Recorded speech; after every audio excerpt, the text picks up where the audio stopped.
Hola, buenas tardes a todos. Bienvenidos a un nuevo webinar de actualización con expertos. En el día de hoy, el docente a cargo de la charla es el doctor Francisco Carlos Bonofiglio. Él es médico anestesiólogo en el Hospital Italiano, es doctor en medicina, profesor de anestesiología en la Universidad de Buenos Aires y en el Hospital Italiano. Tiene una vasta experiencia en lo que es anestesia en trasplantes. Es disertante nacional e internacional, ha escrito muchas publicaciones y también forma parte del Comité Científico de la Federación Mundial de Anestesia. En el día de hoy, el webinar que nos preparó se titula Optimizando al paciente bajo anestesia, mejorando la morbimortalidad postoperatoria. Escuchamos atentos su disertación. Bueno, buenas tardes. Mi nombre es Francisco Carlos Bonofiglio, soy médico anestesiólogo del Hospital Italiano. Quiero decirle que no tengo ningún conflicto de interés sobre el tema que vamos a tratar hoy, que es optimización del paciente quirúrgico. Y dentro de este tema vamos a usar solamente la parte que tiene relación con el intraoperatorio. Todo lo que tiene que ver con el preoperatorio, que ustedes lo están viendo acá, y que tiene total relación con lo que pasa con el paciente. No lo podemos tocar porque ya el tema del intraoperatorio es sumamente largo e importante, pero quiero destacar el tema de que hoy la prehabilitación y el ejercicio físico va tomando un lugar central en lo que es la llegada al paciente con muy buena condición a la cirugía.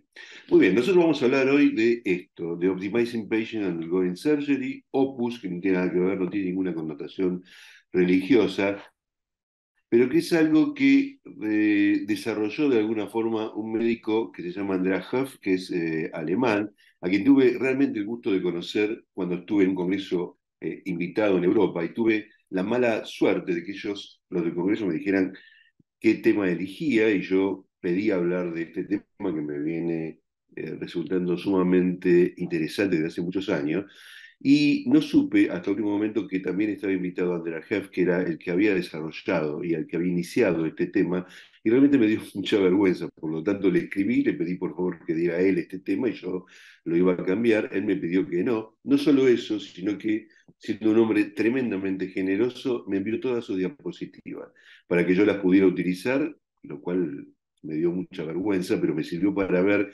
que más o menos los dos pensábamos en algunas cosas bastante parecido, ¿no? Porque él tiene mucha más experiencia que yo, pero yo quería corroborar de alguna forma que lo que yo estaba diciendo tenía que ver con lo que él había inicialmente pensado. Además tuvo la generosidad de venir a escuchar la charla, lo cual me dio más vergüenza todavía. Pero quiero hacer entonces hoy este pequeño homenaje a él, porque realmente es una persona sencilla, que le gusta mucho la medicina y por eso colaboró tanto conmigo. Y la primera pregunta que le hice cuando pude hablar con él fue realmente para él cuál es la diferencia entre eras y opus. Y él me dio una definición muy, muy sencilla. ERAS es una serie de medidas, es decir, es un protocolo que describe qué hay que hacer para que un paciente se recupere más rápido. Opus es usar también la mejor evidencia disponible, pero para prevenir la morbilidad y la mortalidad posoperatoria. Son dos cosas totalmente distintas. ERAS es un protocolo, por lo tanto, ese protocolo se debe cumplir. Es decir, hago el tratamiento del dolor de esta forma, al paciente lo recupero de la reacción de esta forma, controlo la temperatura. Hay cosas que son tan protocolizadas que no son discutibles, se pueden mejorar, etcétera, etcétera. En Opus todo es cambiable, todo el tiempo, porque la evidencia que va surgiendo sobre los temas que son necesarios, que no tienen nada que ver con ERA, son tan importantes y tan dinámicos que es una cuestión de estar muy atento porque los datos pasan rápidamente y uno puede quedarse muy desactualizado sobre temas sumamente importantes. Vamos a ver por qué nació Opus. Opus nació por trabajos como este. Este trabajo es clave, es un trabajo que es el gol estándar cuando se habla de complicaciones posoperatorias, porque fue un señor que se llamó Curie, que estudió 1,2 millones de personas, porque reunió la base de datos de todos los hospitales de veteranos de Estados Unidos y juntó más de 106.000 pacientes para ver por qué los pacientes se morían después de 30 días de una cirugía, o pasado los 30 días de una cirugía. Y empezó a recoger datos muy, muy importantes. Incluso después hizo un estudio retrospectivo también, viendo qué pasaba en los pacientes mayores de 65 años. Pero lo más importante es que esta base de datos juntó 1,2 millones de cirugías mayores en 120 hospitales. Nunca se había reunido tanta información y dio como dato muy importante esto. Hubo 7 complicaciones posoperatorias muy importantes que eh, de alguna forma predijeron que iba a pasar con el paciente y que murieron, que fueron el paro cardíaco, el destete en el respirador cuando falló, cuando se hizo mal, la presencia de sepsis, la presencia de ACV, la presencia de insuficiencia renal, la presencia de infarto de miocardio y neumonía. Estas 7 cosas en el posoperatorio llevaron a nuestros pacientes a la muerte. Y estas 5 condiciones preoperatorias también tuvieron relación con la mortalidad a los 30 días y fueron la concentración de albúmina, el estado ASA del paciente, el estatus físico, que era si fuera una operación de emergencia o no, si el paciente tenía un cáncer diseminado y cuál era la edad del paciente. Y entonces la primera conclusión fue esta, que los eventos postoperatorios son más importantes que los riesgos detectados en el preoperatorio. Y ustedes me van a decir, ¿por qué? Bueno, porque todo lo que detectaron en el preoperatorio, los 5 que nombramos antes, solo uno puede ser corregido, que es la hipoalbuminemia. El ASA, la emergencia, el estado de emergencia del paciente, si tiene un cáncer diseminado y la edad, no pueden ser corregidos, o pueden ser pobremente corregidos en algún sentido. Una emergencia quizás se pueda optimizar, el ASA se puede corregir de alguna forma, y la albúmina seguro, pero todo lo demás no. Mientras que todos aquellos factores independientes que fueron relacionados a la muerte posoperatoria en el posoperatorio, todos ellos se pueden corregir. Entonces, todo lo que sucedió en el intraoperatorio sirvió para mejorar las complicaciones posoperatorias en el sentido de que no se presenten o que sean adecuadamente prevenidas.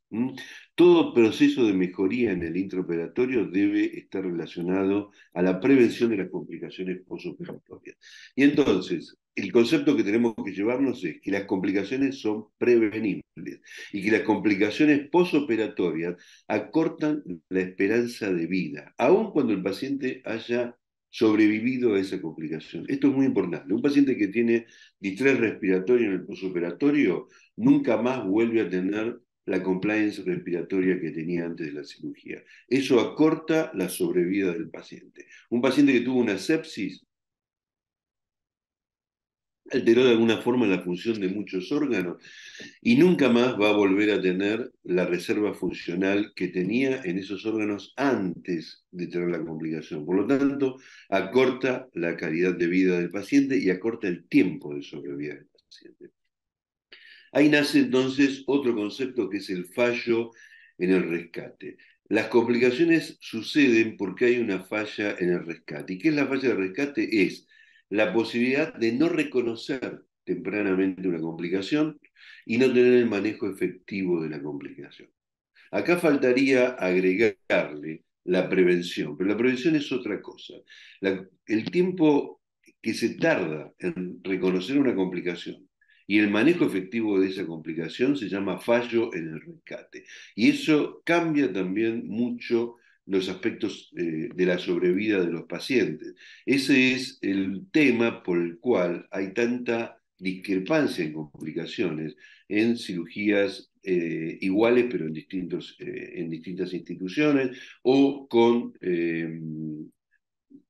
grupos de trabajo que tienen mayor o menor experiencia en determinadas cosas. Por ejemplo, la variación de la mortalidad asociado en los pacientes existe solamente, no existe solamente en Argentina, en Estados Unidos, en Europa, hay una gran variabilidad en la mortalidad en la misma patología en distintos lugares. Y eso se debe fundamentalmente a que la experiencia genera una relación con la complicación que facilita el reconocimiento temprano y una más rápida reanimación, una más rápida recuperación. Esto también está demostrado en este trabajo, que es un estudio de cohorte donde 7 días se realizó un estudio donde 498 hospitales de 28 países de Europa comenzaron todos juntos a estudiar qué pasaba con la mortalidad de sus pacientes. El seguimiento después fue a 60 días y se estudió mortalidad primaria o la mortalidad hospitalaria en los primeros 60 días y cuánto fue la estadía hospitalaria y la admisión y readmisión a UTI. En Europa se encontraron que tenía una mortalidad del 4%, lo cual implica una gran cantidad de pacientes, pero ese 4% es mucho mayor a lo que se esperaba. Normalmente en todo el mundo se sospechaba que la mortalidad postoperatoria era del 1 o del 2%. El 4% es casi el doble de lo que todo el mundo sospechaba. Y eso se debió a que no hubo, lo que hablábamos antes, un reconocimiento adecuado y no hubo tampoco un tratamiento adecuado de estas complicaciones. Fíjense que una de las cosas que admiten los europeos es que el 73% de los pacientes que fallecieron no fueron admitidos a UTI y eso quizás fue un reconocimiento tardío de la complicación, lo que de alguna forma generó una mayor mortalidad a la que ellos esperaban. La diferencia entonces entre hospitales de alto y bajo volumen es la experiencia, la calidad de recuperación, de reconocimiento de una complicación, el manejo efectivo de esta complicación. Esto no lo traduje porque lo puse a último momento, pero era una forma de mostrarles que la sobrevida, esto es un trabajo también europeo, la sobrevida después de que un paciente tuvo una complicación varió de 9,6 años a 18 años en aquellos que no tuvieron ninguna complicación posteriores a una cirugía. Así que estos son datos muy fuertes. Si un paciente tiene una complicación importante después de una cirugía, es probable que su sobrevida se acorte y mucho, casi a la mitad de lo que era su expectativa de vida en ese momento. Muy bien.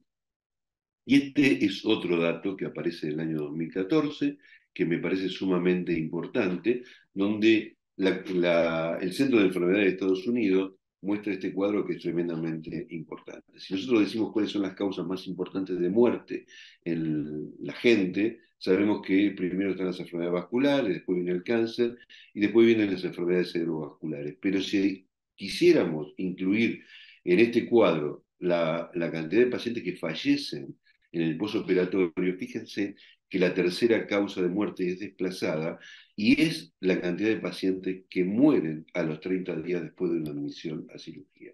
Y esto quiere decir que todos los médicos, los anestesiólogos, los cirujanos, los intensivistas debemos mejorar nuestra visión de este tema.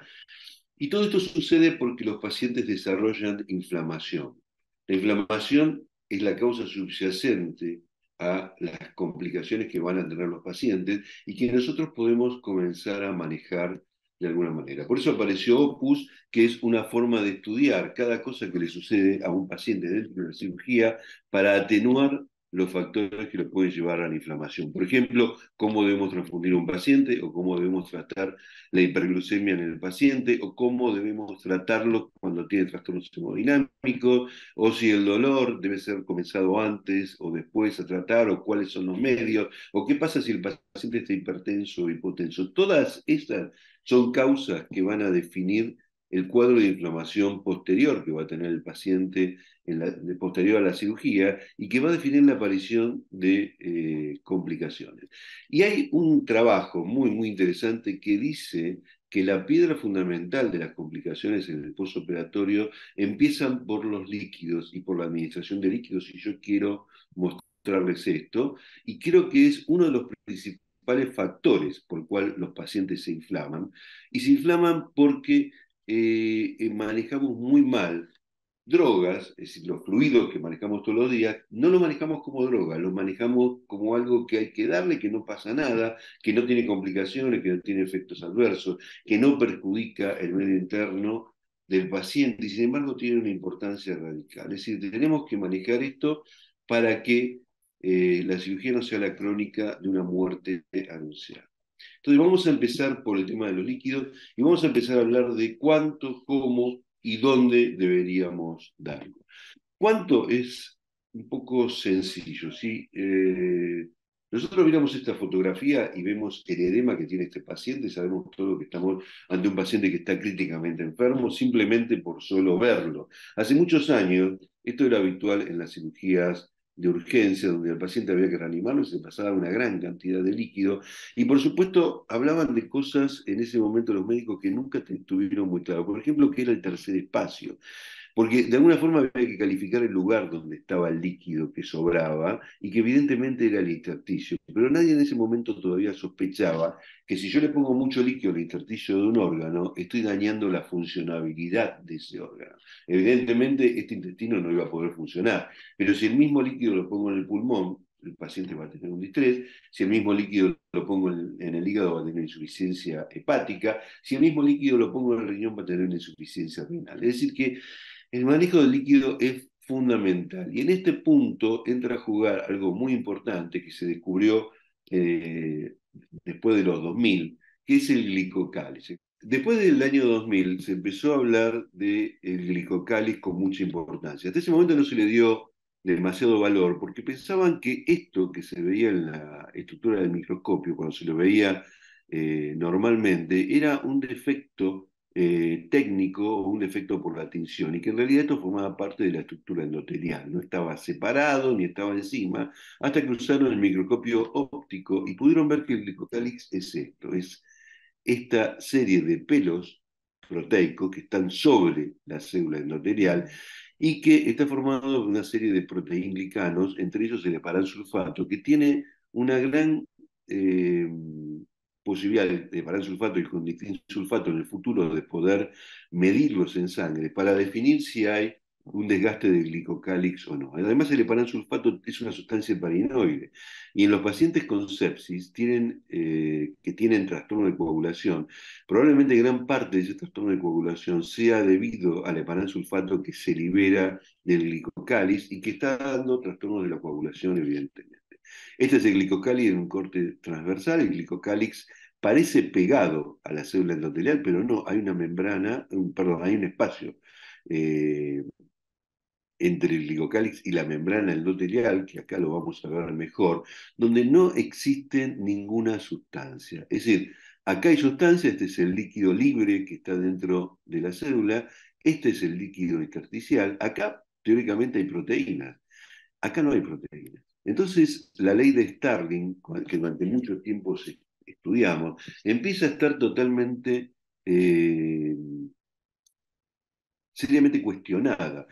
Porque para que la ley de Stalin se cumpla, estas proteínas que están acá deberían estar ejerciendo presión sobre el líquido que está dentro del intersticio y llevándolo hacia adentro. Sin embargo, habiendo este espacio supraendotelial, esa relación de fuerzas no se puede dar. Lo mismo que en la relación osmótica, las células, perdón, el sodio que está de este lado no puede cumplir ninguna no puede generar presión osmótica sobre este lado porque hay un espacio que lo impide. Es decir, que vamos a tener que reestudiar qué pasa realmente con la ley de Stalin y si realmente existe o hay otras cosas que todavía no conocemos, pero evidentemente estamos empezando a saber claramente que hay una impermeabilidad del endotelio, no solamente dado por la fuerte unión de las células endoteliales, sino también por la presencia del glicocálix intacto.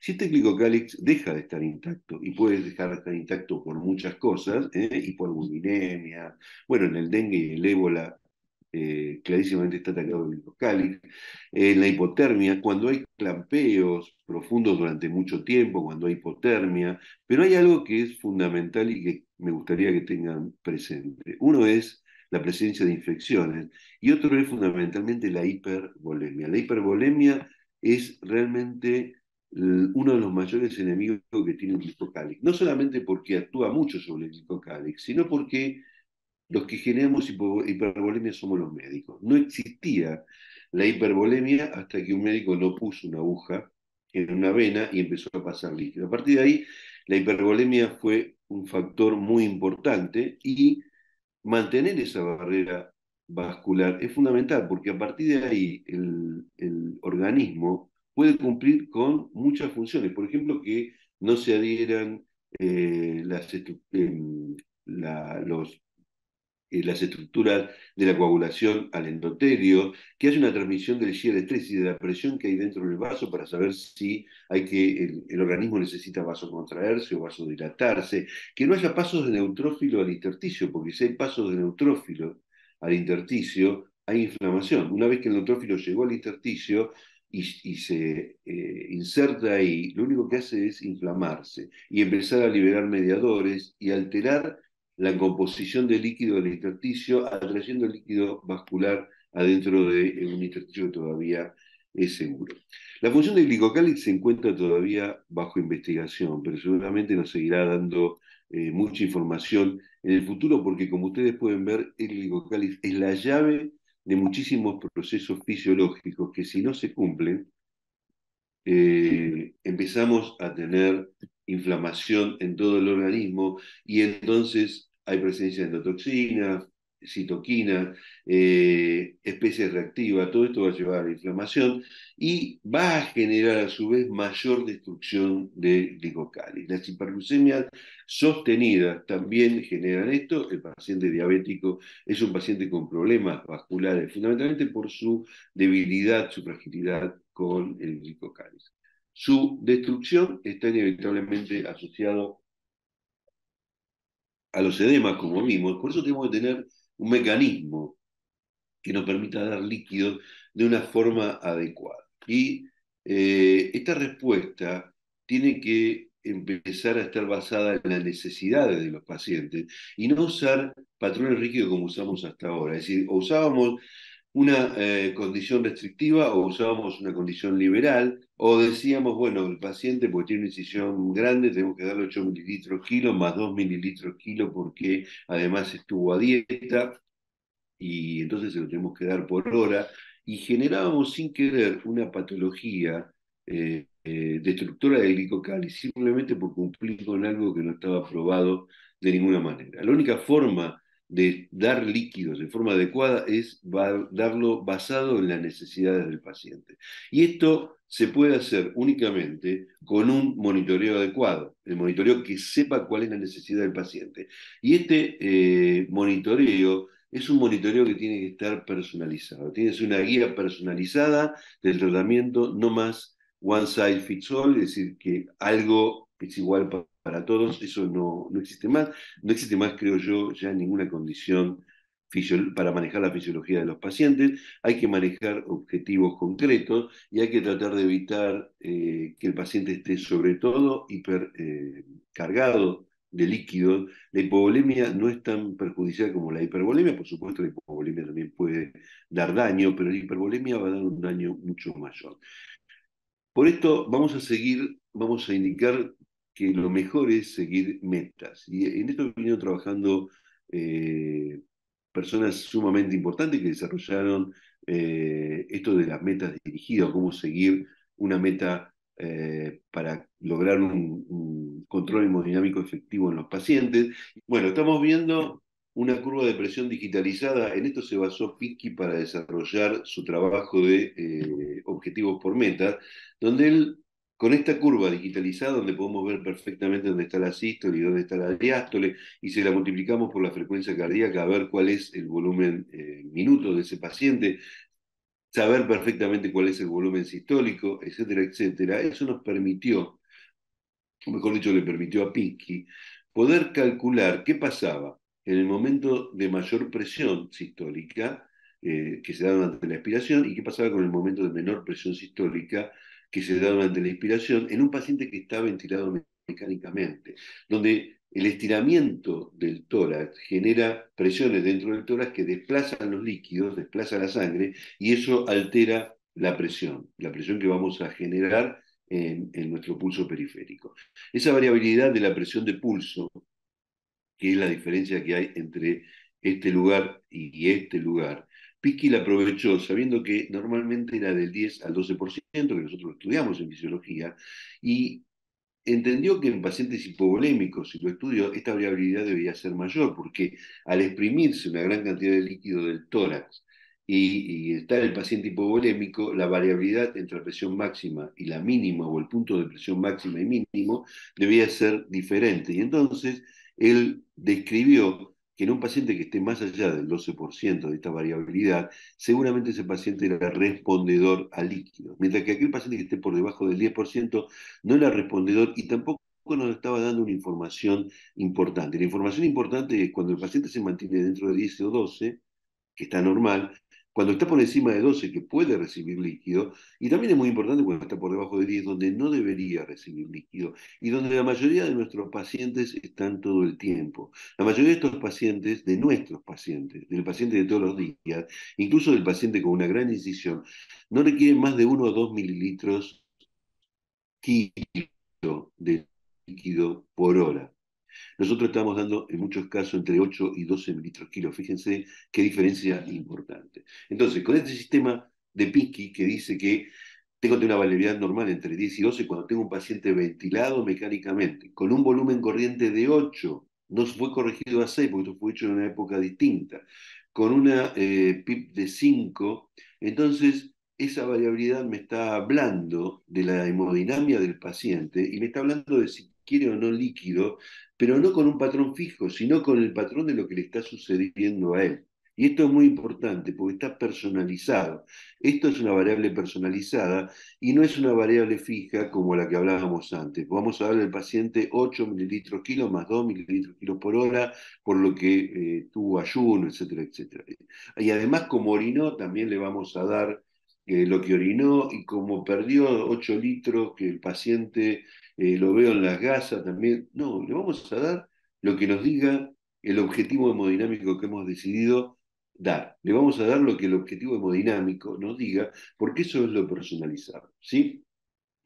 Acá le dejo donde no funcionaría este sistema. Si el paciente tiene arritmias, no funciona, porque no tendríamos una variabilidad efectiva, en el neumoperitoneo, en el tórax abierto, en la insuficiencia cardíaca, y acuérdense que el volumen corriente que se utiliza es de 8 mililitros kilo, pero es bueno utilizar siempre 6 mililitros kilo, y cada tanto por 1 minuto cambiarlo a 8 mililitros kilo y setear el respirador por 1 minuto o más, así, para ver realmente cuál es la verdadera variabilidad. Mientras tanto, nos manejamos con la variabilidad que estamos recibiendo. Fíjense que cuando un paciente está hipovolémico, hasta con la curva arterial que tenemos en el monitor podemos ver esta variabilidad. Esto está puesto a máxima velocidad y esto puede verse también con el oxímetro, y podríamos hasta infundir líquido sabiendo que este paciente está hipovolémico hasta ver que esto se torna ciertamente paralelo. Y esto es muy importante que lo hagamos porque está individualizando parámetros que no en todos los pacientes son iguales. Este es un patrón donde la variación de la presión de pulso o la variación del volumen sistólico nos dice personalizadamente en ese paciente que necesita. Y por eso fue reemplazada la PVC, porque la PVC era un sistema donde estaba altamente influenciado, fundamentalmente porque tiene muchos receptores alfa todo el territorio venoso. Quiere decir que a la medida que vamos perdiendo líquido, a medida que se va perdiendo sangre del sistema venoso, el sistema venoso se va achicando hasta que llega un momento que está al límite que recién ahí la PVC nos daría alerta de lo que está sucediendo con el paciente. Este es un parámetro muy influenciado por patrones neurohormonales, por cambios de presión, por cambios de posición en el paciente, por el movimiento diafragmático, por la ventilación mecánica. Es decir, que la PVC no nos estaba dando algo personalizado y estaba muy influenciada en su resultado por múltiples factores. También, gracias a esta aparición de la variación del volumen sistólico, hemos dejado de usar mucho en muchos pacientes el catéter de Swan-Ganz y todos los patrones que nos daba y todo lo difícil que era tener que estar ajustándose a este tipo de tecnología, que queda restrictiva o restringida solamente a cirugías de alta complejidad donde hay grandes cambios hemodinámicos, pero también hay patologías cardíacas y pulmonares que requieren una muy, muy sofisticada medición de lo que sucede en el paciente. Mientras tanto, estamos usando hoy ya la variabilidad del volumen sistólico, que con equipos que sí son realmente desarrollados y que nos dan otros parámetros como la resistencia vascular sistémica, el índice cardíaco, y fíjense, con algo tan sencillo como un CUF, este CAF, en un dedo, estamos midiendo a través de la onda de la curva digital, estamos midiendo todos estos patrones. Los procedimientos entonces tienen que ser cada vez más sencillos y menos invasivos.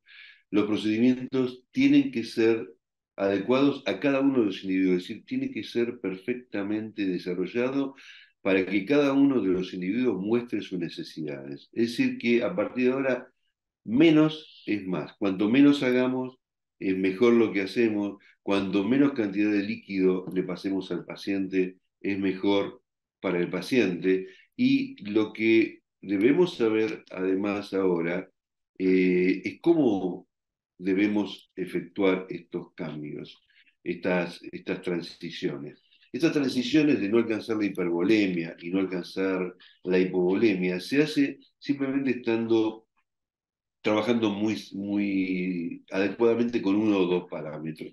No hace falta mucho más. Y lo otro que hay que hacer es solamente dar líquido en el momento que el paciente lo necesita. Si el paciente no necesita líquido, simplemente hay que cerrar la llave y no pasarle más líquidos al paciente, no hace falta.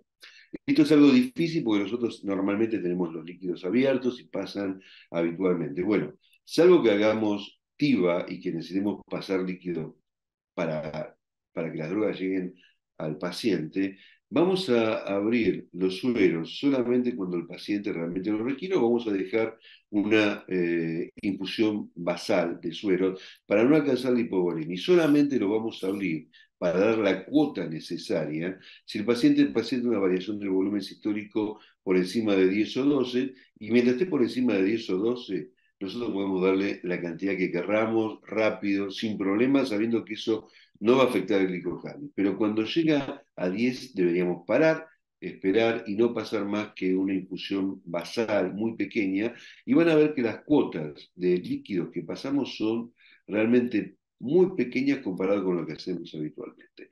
Y seguir siempre una terapia dirigida. Es decir, la terapia dirigida es, quiero llegar a este objetivo. Eso es una terapia dirigida.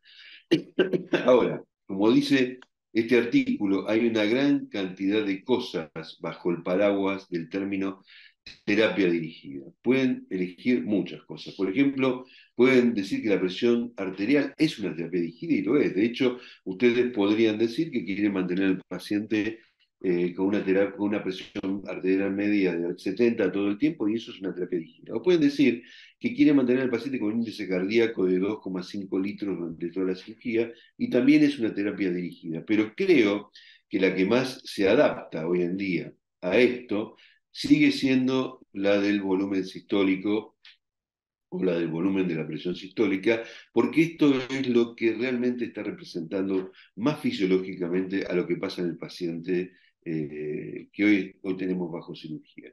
Ahora bien, esto lo podemos hacer en un paciente que ventila espontáneamente. No es para lo cual fue diseñado, pero sí puede ser una guía importante. Un paciente que respira espontáneamente, tiene una variabilidad de volumen sistólico importante, nos está diciendo que está hipovolémico. Así que podríamos usarlo como guía sin ningún problema, siempre y cuando conociendo que es solamente una guía y que no estamos usando correctamente este parámetro. Bueno, muy bien, hemos hablado mucho del glicocálix. Hemos hablado de cómo respetar el glicocálix utilizando un parámetro que nos guíe en la reposición de líquido. Ahora vamos a hablar de qué líquidos deberíamos usar para preservar el glicocálix, porque no todos aquellos líquidos que usamos todos los días lo preservan. Entonces, vamos a tratar de ponernos de acuerdo un poco en qué volumen de líquido administrar, qué líquidos administrar y cuándo usar algunos vasopresores. Y entonces les presento ahora estos dos cuadros, estos dos dibujos que me parecen muy interesantes. Imagínense que este es el árbol arterial, que está intacto porque tiene el glicocálix intacto, y este es el árbol arterial que tiene el glicocálix destruido. Y por lo tanto, la cantidad de líquido que pasa por allí no es la misma que la que pasa por este otro, donde mucho de ese líquido sale hacia el intersticio. Entonces, la pregunta que nos deberíamos hacer, y que siempre ha sido una incógnita para nosotros, o siempre la han contestado de alguna forma que ahora empieza a ser contradictoria, es, si yo pongo acá adentro 1 litro de Ringer y 1 litro de albúmina, ¿es lo mismo? Y ustedes, como yo, durante mucho tiempo vamos a contestar, no, no es lo mismo. La albúmina tiene eh, una capacidad de expansión mayor al Ringer. Sin embargo, si este tubo está intacto, la realidad es que 1 litro de Ringer y 1 litro de albúmina es exactamente lo mismo. La única diferencia que hay entre 1 litro de Ringer y 1 litro de albúmina es que la albúmina se va a quedar 2 a 3 horas dentro del compartimiento vascular y el Ringer se va a ir mucho más rápido. Va a ser más rápidamente, de alguna forma, expulsado el contenido intraarterial. En cambio, en este lugar, 1 litro de Ringer y 1 litro de albúmina es lo mismo, también se pierden, los dos se pierden. Probablemente el litro de Ringer salga más rápido, pero el problema con la albúmina es que las proteínas van a salir y se van a quedar acá en el intersticio y eso va a perjudicar tremendamente todo lo que suceda en el paciente. Hasta diría que ya hay estudios que dicen que sería preferible que haya 1 litro de Ringer acá y no 1 litro de albúmina. De hecho, esto refuerza la posición de que la reanimación debe ser iniciada y fundamentalmente sostenida por los cristaloides. Dicho esto, seguimos y entonces vuelvo a decir, el guiocáliz debe estar intacto para un volumen de expansión esencial de los coloides. Si no, no sucede lo que nosotros durante muchos años pensamos. ¿Sí? Y vuelvo a decir, pensamos siempre a los líquidos de una forma, pero no adecuada. Los líquidos son drogas, tienen dosis, tienen efectos adversos, producen acciones y lo debemos usar solamente para 3 momentos: la resucitación, el reemplazo y el mantenimiento. En anestesia, el 90% de las veces lo usamos para mantenimiento. Muy pocas veces para resucitación, cuando tenemos un problema grave, una hipovolemia severa, etcétera, etcétera. Y el reemplazo es cuando realmente sí perdió 500 centímetros cúbicos de líquido y probablemente nos muestre que el paciente necesita ser reemplazado su volumen por otro líquido, pero eso es dentro de la cirugía en un momento determinado, no es durante toda la cirugía. Entonces, los líquidos deben ser administrados solo para mantener las pérdidas y muchas veces dar solo pequeñas licuotas hasta que optimizamos la hemodinámica. Pequeña licuota es abro el suero, veo qué sucede, equilibro la variación del volumen sistólico, la dejo donde tiene que estar, lo cierro, no necesita más líquido el paciente. Y muchas veces darle vasoconstrictores en forma sostenidas y suave para estresar el volumen sistólico, que puede estar alterado por distintos factores, y al achicar un poco el árbol arterial, a darle un poquito de vasoconstricción, eso mejora la hemodinámica del paciente y no necesitamos pasarle tanto líquido, que además puede ser repuesto luego cuando terminamos la cirugía. Ahora, muy bien, ¿qué líquidos favorecen el glicocálix? Hay dos que están ampliamente reconocidos como favorecedores del glicocálix, de la preservación del glicocálix. Una es la albúmina y el otro es el plasma fresco congelado. Los dos tienen una acción importante sobre el glicocálix cuando el glicocálix está en peligro por trauma, por isquemia y reperfusión, por hipoxia. Entonces, darle estos líquidos favorece la acción preservadora sobre el glicocálix. Fundamentalmente, nosotros sabemos que la albúmina y el plasma fresco congelado son dos drogas que están bastante bien reconocidas, la albúmina sobre todo, aunque tuvo mucha mala prensa por su costo. La albúmina es una de las drogas que ha tenido mejores resultados en cuando se estudió en pacientes críticos, tanto en la seguridad como en la reposición, como en la falta de efectos adversos posteriores, sobre todo en pacientes que han tenido shock circulatorio o en pacientes que han tenido cirrosis. especialmente en los pacientes que han tenido cirrosis, pero también en los pacientes que tuvieron sepsis. Y en cuanto al resto de los coloides, que son los almidones y la gelatina, hubo un hecho que creo que ustedes deben conocer, pero si no lo refresco. Este señor Joachim Bolz, que es un anestesiólogo, hizo un fraude científico publicando trabajos que le daban sobre todo a los GES, a los almidones, propiedades que no tenían, y durante muchos años utilizamos GES basados en datos que no estaban basados en la realidad. Este señor fue preso por su desastre, pero tanto la FDA, y fíjese, esta es una caja negra de la FDA, está avisando que no usen los almidones hasta nuevo aviso, basado en estudios muy serios que no hizo este señor, el 6C, el CRISMAS, el CHES, son estudios que van a poder leer fácilmente porque están citados en montones de lugares, o lo que es la FDA europea, la PRAC, que sirve para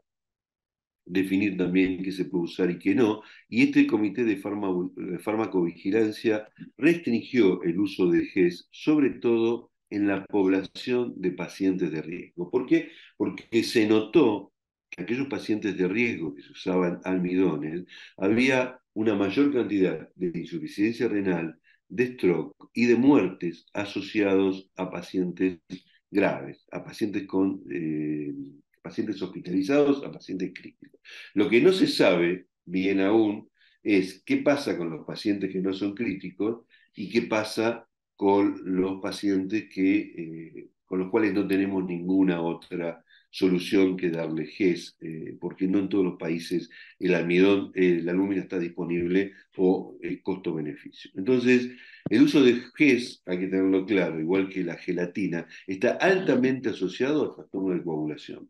También está altamente asociado a insuficiencia renal y está asociado a paro cardíaco en el posoperatorio, y no deberían ser usados en pacientes críticos, salvo que no tenga otra posibilidad. Y sabiendo que la primera línea de expansión que yo tengo son los cristaloides, y que lo puedo usar en gran cantidad antes de decidir usar coloides. Fíjense que esto no es actual, sino que desde hace muchos años, el primero fue en el año 68, ya los coloides tenían la desventaja de producir nefrosis osmótica, está descrito en ese trabajo. Y en el año 96, otro trabajo que llamó mucho la atención fue los problemas que había en la función renal en pacientes que eran donantes cadavéricos, pero que luego de darles gelatina fueron estudiados, gelatinas y almidones, y otros coloides fueron estudiados, y se veía que la función renal estaba alterada, y esto llamó mucho la atención en ese momento. Entonces, la insuficiencia renal aguda aumenta en los pacientes que tienen sepsis y disminuye las propiedades de sobrevida cuando usamos almidones o cuando usamos gelatinas. Las gelatinas también tienen esta propiedad de las alteraciones de la coagulación y alterar la función renal. Y no solo eso, sino que además, tanto la gelatina como los GES, pero fundamentalmente la gelatina, están asociados a anafilaxis. Es decir, que son medicamentos que deberían ser evitados y pueden ser fácilmente sustituidos por sustancias que son costo-beneficio y mucho mejor para el paciente, que son los cristaloides. Si hay albúmina, habría que usar la albúmina para repasar nada más, hay dos, al 5% que es hipertónica y el 20% que es isotónica. Las dos son muy seguras, al 5% se la puede diluir en Ringer lactato, que creo yo es el cristaloide que se debería recomendar, y esto es algo que no solamente es personal, sino que lo he visto en todo el mundo. En el mundo se usa una sustancia que se llama Plasmalay, sobre todo en Estados Unidos, que es una sustancia totalmente isosmótica. La solución de Ringer lactato es hiposmótica, tiene el mismo componente que tiene el plasma, y es muy difícil que ustedes vean utilizar solución de Ringer lactato. Y ahora paso, perdón, y es muy difícil que ustedes vean usar solución fisiológica. Y ahora paso a los cristaloides. La solución fisiológica, que es la solución que todo el mundo usa en Argentina y en muchos países latinoamericanos, mal llamada fisiológica, es casi una especie de veneno para el paciente crítico, porque el cloruro, en grandes cantidades, altera la función de la mácula densa del riñón y es claro que hay una alteración de la función renal. La acidosis hiperclorémica altera el estado de ácido base, primero porque libera una gran cantidad de sodio y también cloro, y el cloro a su vez intercambia por el potasio, y esto es otra cosa que quiero desmitificar. Es muy normal que en terapia intensiva, y a veces nosotros los anestesiólogos, cuando estamos transfundiendo sangre para facilitar la reología de la sangre y hacerla más fluida, le conectamos colateralmente un flujo de solución fisiológica. Esto lo único que hace es perjudicar al paciente porque, primero, la cantidad de cloruro que llega al paciente va a intercambiarse por potasio y va a liberar más potasio al medio. Y segundo, la sangre que nosotros estamos transfundiendo, si estuvo mucho tiempo almacenada, va a liberar una gran cantidad de potasio al medio también, con lo cual, si vamos a hacer esto, deberíamos controlar el potasio en el paciente. Pero sí debe quedar claro que la solución fisiológica no es una buena opción casi nunca y que aún en baja dosis altera la función renal. Tengo que decir igual que hay trabajos que dicen lo contrario a lo que yo estoy diciendo en este momento. Es un trabajo bastante interesante, donde se comparó albúmina y solución fisiológica, y fíjense, los resultados fueron similares a los 28 días, no hubo mayor tiempo en UTI, no, el paciente no tuvo mayores complicaciones con el riñón, así que esto es algo que todavía se está discutiendo, pero la mayor cantidad de trabajos ponen el balance a favor de no usar solución fisiológica y usar soluciones hiposmóticas o isosmóticas. Estamos hablando de sustancias que son las que son llamadas balanceadas. Son llamadas balanceadas aquellas sustancias que tienen una composición normal de cloruro, porque el cloruro de sodio que nosotros estamos pasando a estos pacientes lo que hacen es llevar a los pacientes a una acidosis hiperclorémica. Y la acidosis no es necesaria en un paciente que tiene sepsis. La hipercloremia no es necesaria y la acidosis tampoco. Entonces, en pacientes con severa sepsis, el reemplazo con albúmina, adicionando coloides o con cristaloides solos, acá dice que no mejoró la sobrevida a 28 o 90 días. Este es otro estudio que dice lo contrario a lo que yo estoy diciendo, pero les propongo que ustedes hagan su propia búsqueda y puedan tomar partido en este tema. Como siempre, la terapia por fluidos tiene que ser simple. Nosotros tenemos que tomar decisiones que deben ser simples para que no haya confusión en el momento que debemos actuar en una crisis o debemos actuar con el paciente. Debemos tener claro qué tenemos que hacer antes. Usar vasoconstrictores en baja dosis para poder estresar un poco el volumen que está teniendo el paciente dentro de los vasos. Los cristaloides son siempre la primera línea de resucitación y en mi caso les estoy diciendo que creo que la albúmina es el mejor coloide para reanimar pacientes. Muy bien, voy a pasar al segundo punto que es importantísimo para no generar inflamación en los pacientes en el intra y en el postoperatorio, que es el tratamiento del dolor postoperatorio. No voy a hablar de tratamiento de dolor postoperatorio, voy a hablar solamente de algunas cosas que estoy haciendo últimamente que me parece que son lo que viene recomendando la bibliografía y entonces lo quiero compartir, nada más que por eso ustedes decidirán qué es lo que quieren hacer, pero evidentemente la analgesia que tenemos que usar es una analgesia multimodal, pero la anestesia local empieza a tomar, la anestesia regional empieza a tomar una gran preeminencia, sobre todo porque todos sabemos que hay que reducir el uso de opioides, fundamentalmente porque trae un montón de complicaciones en el postoperatorio y además porque en pacientes de edad están muy relacionados a la posibilidad de desarrollar delirio y disfunción cognitiva. ¿Hay algo nuevo en dolor postoperatorio? Todos lo saben. A nosotros nos enseñaron y todo lo que se ve se puede bloquear cuando apareció la ecografía. Y antes de la ecografía era que la parestesia y los clics eran lo que nos aseguraba que íbamos a hacer una buena analgesia local. Si tenemos que hacer parestesia, es decir, tocar el nervio, seguramente quizás lastimarlo para asegurarnos que ahí estaba el nervio y podíamos hacer una buena anestesia regional. ¿Sí? Pero empezó la era del bloqueo facial, que para mí es realmente fascinante y es algo nuevo, porque ahora no hay ningún nervio que bloquear y no hay un punto definido del bloqueo, y eso es interesantísimo. Y también nos ayuda mucho la ecografía, ¿eh? La ecografía que empezó a mejorar mucho los bloqueos troncales, ayudó a que fueran reemplazados en algunos casos la peridural torácica, la morfina raquidia, y los bloqueos faciales están siguiendo ese camino, porque los bloqueos faciales, aunque no tienen una indicación bien definida, sí es claramente una analgesia importantísima,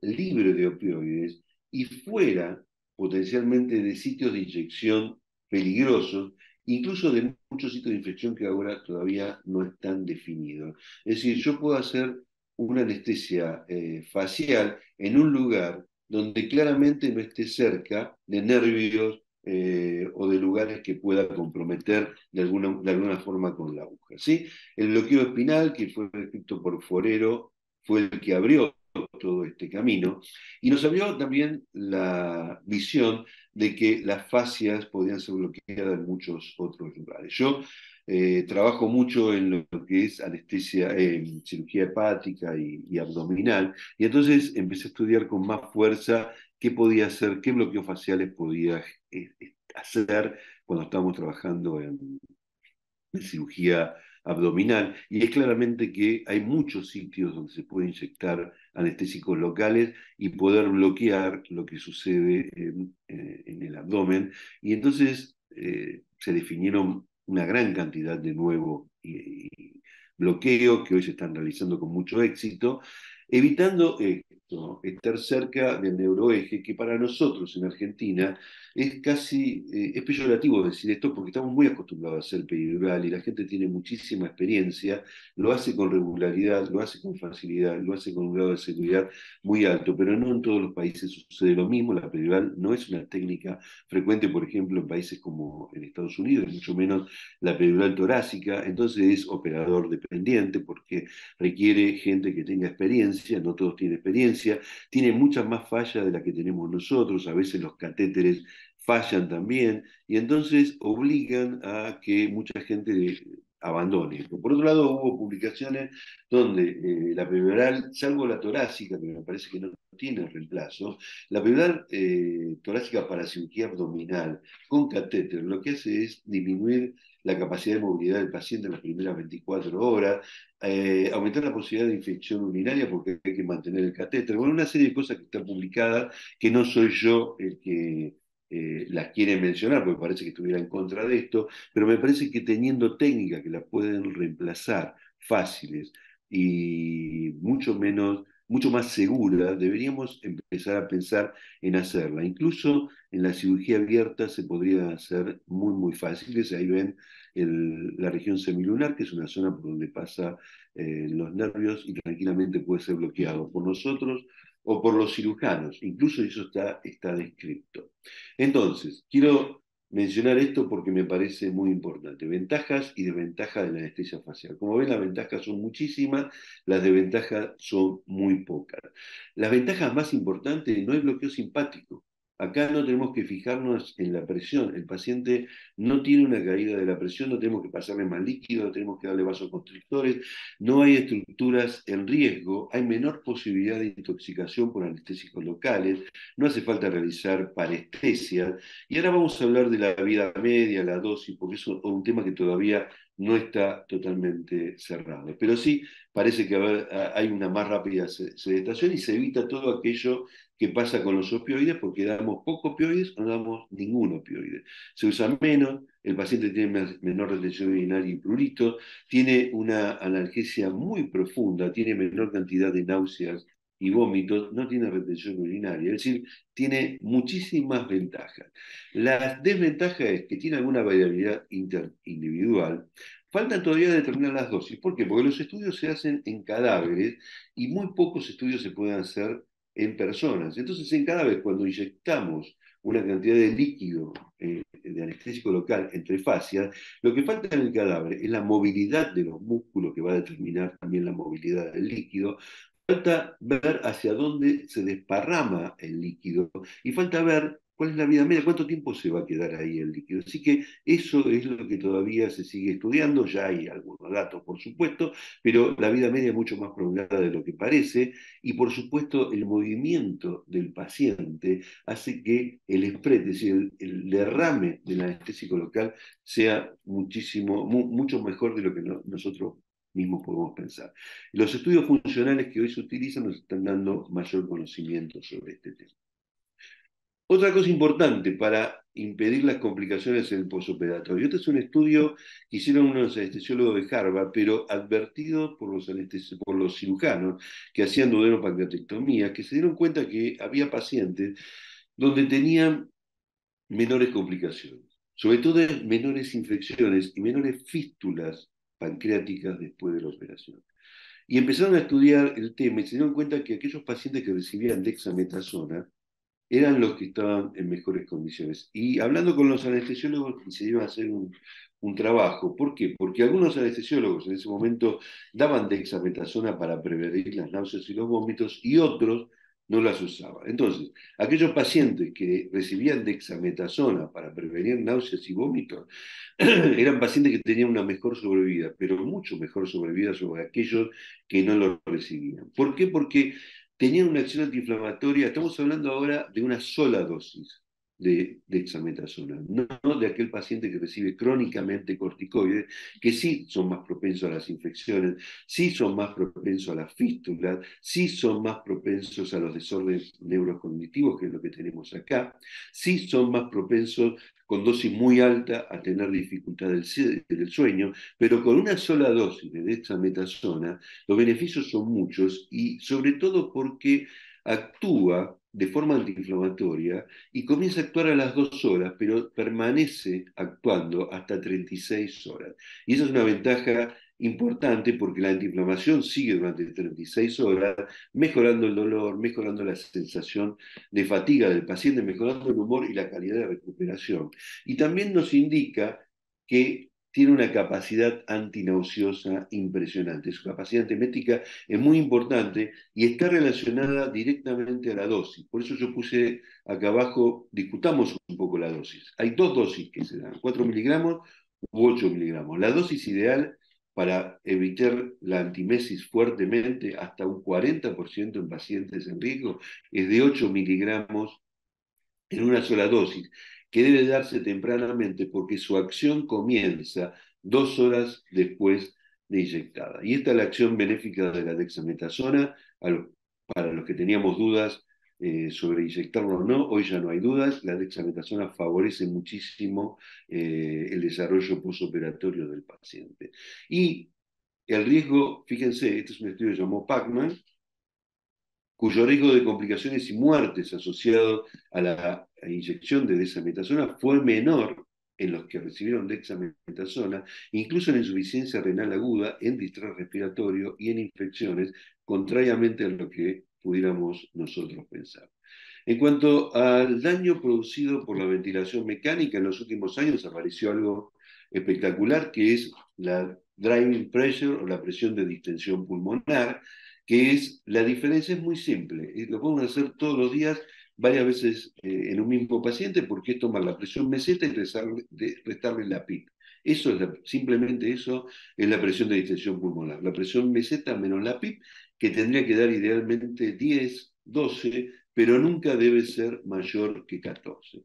Y acá puse algo que dice en este trabajo, que no es un objetivo, sino que es un parámetro de seguridad. Yo me voy a permitir criticar esto y decirle que sí es un objetivo, además de ser un parámetro de seguridad. Es un objetivo no pasar 14 centímetros, 14, es un número, 14 de distensibilidad pulmonar en la driving pressure. Debemos mantenerlo de ahí hacia abajo. Y eso evita las complicaciones pulmonares porque me está diciendo que la distensibilidad que tiene el alveolo en ese momento no le está dañando, ni está generando estrés, ni está generando strain, que es la deformación del alveolo, que son las dos cosas que lo dañan y que pueden generar distrés respiratorio, fallas en el estete respirador, neumonía, distrés respiratorio, etcétera, etcétera, y que complica el postoperatorio.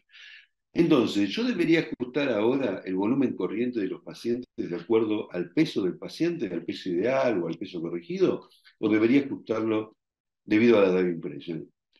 Es claro que hoy podríamos ajustar claramente el volumen corriente del paciente utilizando la Dive Impression. Y yo, mientras no pase 14 en la diferencia entre la presión alveolar y la PIP, le puedo dar el volumen corriente que yo requiera, que yo crea necesario. Incluso si el paciente tiene una gran intensibilidad, mantener un volumen corriente que mantenga los alveolos abiertos sin dañarlos. Es realmente, me parece una técnica interesante que se beneficia todo tipo de pacientes, pero sobre todo los pacientes muy comprometidos. Fíjense, los pacientes obesos, los pacientes que tienen fibrosis pulmonar idiopática, que son muy difíciles de ventilar, los pacientes con hipertensión abdominal, que a veces la cirugía de hígado son muy frecuentes, en la ventilación unipulmonar, en los pacientes neurocríticos y hablando de PIP, en los pacientes de PIP, perdón, de COVID, en los pacientes en posición prona, son fundamentales para definir que ese paciente no va a tener un BILI, no va a tener daño por la ventilación pulmonar. Y es otra forma de prevenir estas cosas que dijimos que es la posibilidad de una muerte anunciada. La driving pressure es la variable entonces que más fuertemente fue asociada a la sobrevida en los pacientes que tenían distrés respiratorio. Vamos a ir a un último tema que agregué, no es el último de todo, pero es el que agregué a último momento, que es fragilidad, y por eso, discúlpenme, algunas diapositivas están en inglés, porque las tomé de una charla anterior, y la fragilidad es algo que debemos empezar a medir en nuestros pacientes, sobre todo en los pacientes de edad, pero no es sinónimo la edad con la fragilidad. La fragilidad y la edad son dos cosas distintas. La fragilidad es la falta de reserva funcional de los órganos para soportar estrés. La anestesia es un estresor, la cirugía es un estresor, y cuando tenemos un paciente frágil, vamos a alterar toda su funcionalidad y lo vamos a poner al límite, con lo cual no va a poder responder a esos estresores y los pacientes pueden fallecer. ¿Qué es un paciente frágil? Es un paciente que ya tiene debilidad y se lo ve, no puede darnos la mano y apretarla. Esto habría que medirlo, pero es algo que se puede ver. Es un paciente que ha perdido peso. Ustedes seguro conocen pacientes ancianos que sin hacer ningún régimen pierden peso. Eso es porque empieza con insuficiencia de absorción en sus intestinos, que se sienten exhaustos, que tienen empeoramiento cognitivo y que tienen una actividad física muy escasa y además muy lenta, muy lenta. A esto si quieren le pueden agregar baja albúmina, son pacientes que van a tener permanentemente estadías hospitalarias, se internan una o dos o tres veces en el año, fragilidad en los huesos, riesgo de caída, pero fundamentalmente esto, el lentecimiento y depresión de la actividad. Y entonces la fragilidad tiene que ser reconocida como uno de los mayores factores de riesgo en las complicaciones posoperatorias y en la posibilidad de atacarla para reducir las complicaciones posoperatorias. No todos los pacientes frágiles se pueden tratar previamente porque algunos ya no tienen ninguna capacidad fisiológica para hacerlo. Pero aquellos que creamos que todavía tienen capacidad fisiológica para responder a alguna mejora antes de operarlo, esa mejora va a venir de la mano de una optimización de la nutrición. La prehabilitación es mandarlo a hacer ejercicio con un kinesiólogo para rehabilitarlo desde el punto de vista cardiorrespiratorio, fundamental en el postoperatorio. Y esto último que me parece sumamente importante. La anemia per se es un factor de complicación, porque la anemia en los pacientes crea inflamación.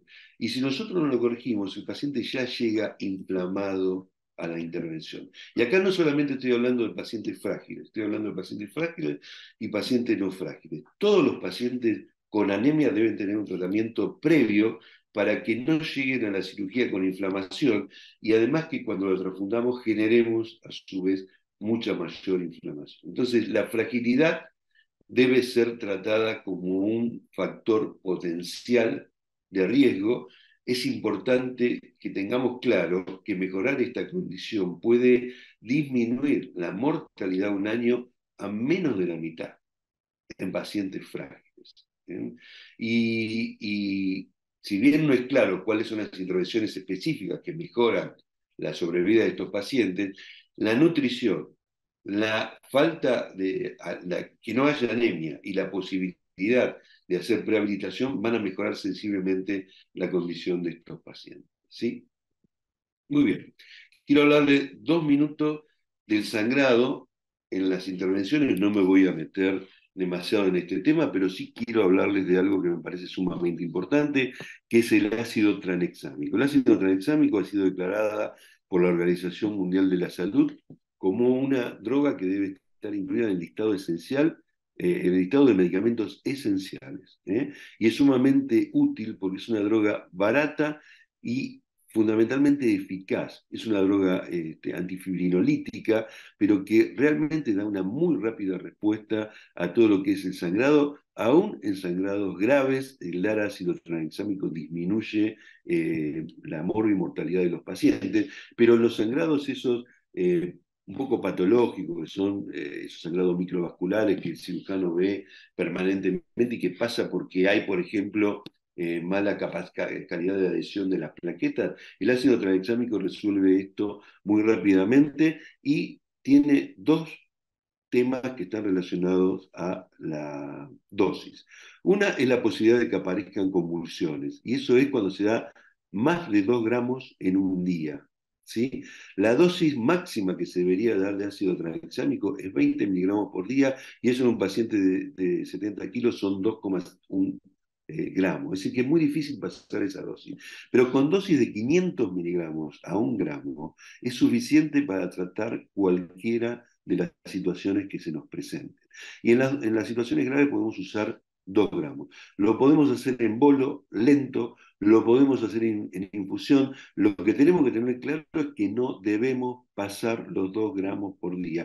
Es una droga tremendamente eficaz. Y la otra situación que está totalmente aclarada es que no produce trombosis. Es decir, que no hay riesgo posterior de trombosis y no hay riesgo posterior de infarto de miocardio, como muchas veces se postuló, y que disminuyó la posibilidad que se lo diera, por ejemplo, en pacientes embarazadas. Hoy en día a las pacientes embarazadas se le da sin ningún problema este tipo de drogas porque son realmente fundamentales y eficaces para trabajar en cualquier parte de la hemorragia del parto y en cualquier paciente. ¿Eh? Muy útil en trauma, muy útil en la hemorragia encefálica, es una droga que no deben olvidar. Deben usar permanentemente, sobre todo en aquellos pacientes que van a ser sometidos a cirugía que tienen una posibilidad de perder más del 10% de la masa hemática. Ustedes ya saben que en las hemorragias masivas utilizar el tiempo de trombina, el recuento de plaquetas, etc., no tiene ningún sentido porque no mide la calidad de la coagulación. Para eso hay que usar el trombolastograma o hay que usar el ROTEM. No es, en este caso, no es metí en nuestro trabajo en este momento hablar del ROTEM y del trombolastograma, esa parte. Yo solamente quiero hablar de qué debemos hacer cuando hacemos una transfusión intuitiva, es decir, cuando no tenemos ni ROTE ni trombolastograma y tenemos que transfundir un paciente. En general, lo que empezamos a hacer es pasarle plasma fresco congelado y en grandes cantidades. Hoy eso debería ser reemplazado por el concentrado de factores. ¿Por qué? Porque el plasma fresco congelado tiene la misma cantidad de factores que tiene nuestro plasma habitualmente. Y para que nosotros logremos incrementar los factores que faltan en un paciente que ha tenía un sangrado masivo, deberíamos dar por lo menos 4 a 5 unidades de plasma precongelado. Con lo cual suceden dos cosas. Estaríamos hiperhidratando al paciente y quizás alterando algo que no queremos, que es el glicocálix. Y otra cosa que tampoco queremos es darle tanto líquido que vaya a diluir los factores de la coagulación que tiene el paciente. Por lo tanto, lo ideal sería pasarle al paciente primero factores, un concentrado de factores de coagulación, tratando de mejorar esta situación y tratando de emplear menor cantidad de plasma. Segundo, el otro factor que debemos tener presente siempre es el fibrinógeno.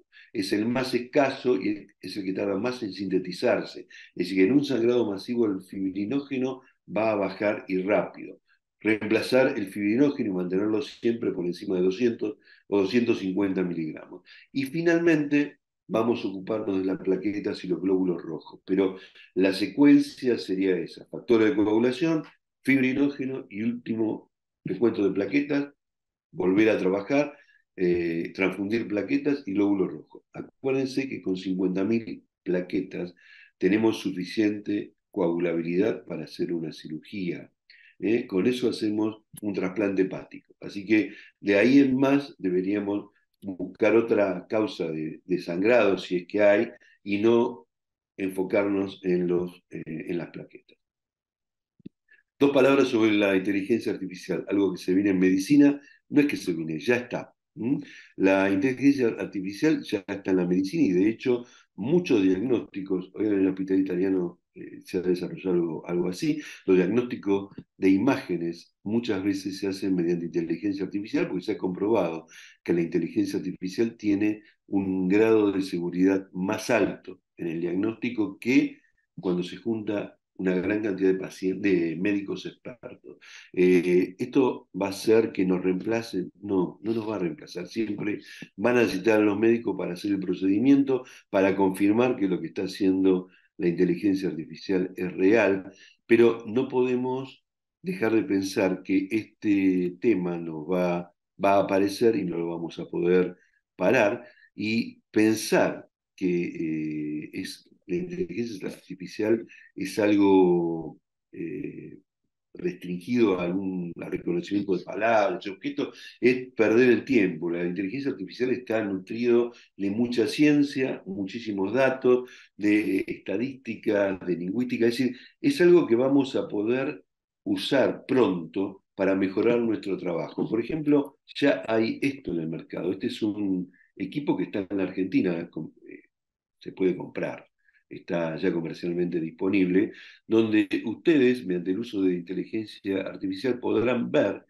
que en los próximos 3 minutos hay una posibilidad de 21% de cambio en la hemodinámica de este paciente, porque está midiendo la variabilidad de la frecuencia cardíaca, está midiendo qué pasa con el volumen sistólico en los últimos tiempos, está midiendo qué pasa con la presión arterial, y todo eso mediante estadísticas, estándares, etcétera, etcétera, algoritmo que yo desconozco totalmente, nos están prediciendo qué puede pasar con el paciente en el futuro más cercano para que vayamos viendo qué medidas deberíamos estar tomando. No nos olvidemos que hoy lo que llevamos en la mano tiene 512 gigas, mucho más que lo que llevó el módulo que llevó al hombre a la Luna por primera vez en el año 1969. Es decir, el poder informático que tenemos acá es mucho mayor que lo que hubo en los últimos años y va a ser mucho mayor en los años siguientes, sin ninguna duda. Y por último, esta relación. Hay muchos trabajos que hablan de que todo mejora y todo es más seguro si el trabajo en equipo se hace siempre con un equipo que trabaje habitualmente junto y que además se lleven bien. Es decir, un equipo donde haya un respeto por los roles de cada uno y que conozca el trabajo que va a hacer. Digamos, si todos los días yo hago una anestesia distinta, quizás tenga una experticia importante en la anestesiología, pero si además todos los días hago anestesia en obstetricia y después puedo hacer vesícula, pero todos los días hago una anestesia obstétrica, es muy probable que la anestesia obstétrica la pueda hacer mucho mejor que el resto de la cirugía. Finalmente, esto que dice la Organización Mundial de la Salud. Aún en el año 2030 va a haber una gran discrepancia entre los cuidados de salud que se reciben en el mundo, sobre todo en lo que está referido a cirugías. Hay una gran discrepancia en lo que es el cuidado anestésico y eso depende mucho de nosotros. Ahora que hemos simplificado las cosas, podemos llevar mejores cuidados a mucha gente. Los estándares deben ser realizables y prácticos, no deben ser cosas impracticables. Y los anestesiólogos tenemos un gran trabajo por delante junto con todo el equipo quirúrgico para mejorar la calidad de nuestro trabajo y de las medicaciones que utilizamos. Bueno, muchísimas gracias. Gracias, doctor Buenofiglio. La verdad que su disertación ha sido muy buena. En muy poco tiempo ha podido abordar este tema tan vasto, y tocando todos los tópicos. Habilitamos a todos los participantes a que puedan realizar preguntas, que desbloqueen sus micrófonos y está el doctor Bonafilio dispuesto a responder sus inquietudes.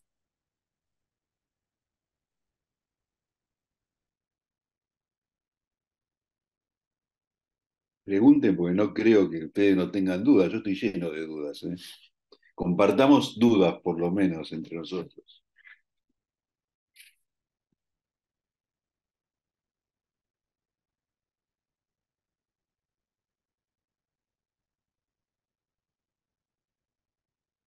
Ahí hay Acá una doctora que dice, en el chat le dicen excelente charla, doctor, muchas gracias. Si alguien no muchas quiere gracias. prender el micrófono y quiere hacer su pregunta por el chat, se la leemos.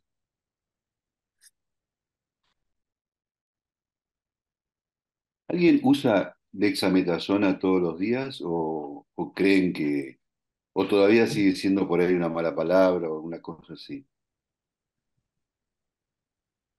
Hola. Sí, ¿se puede hablar? Sí, lo usamos, Carlos, nosotros lo usamos ¿Cómo? a diario. Nosotros lo usamos a diario, sí, Lo como usan a una... diario todos los días.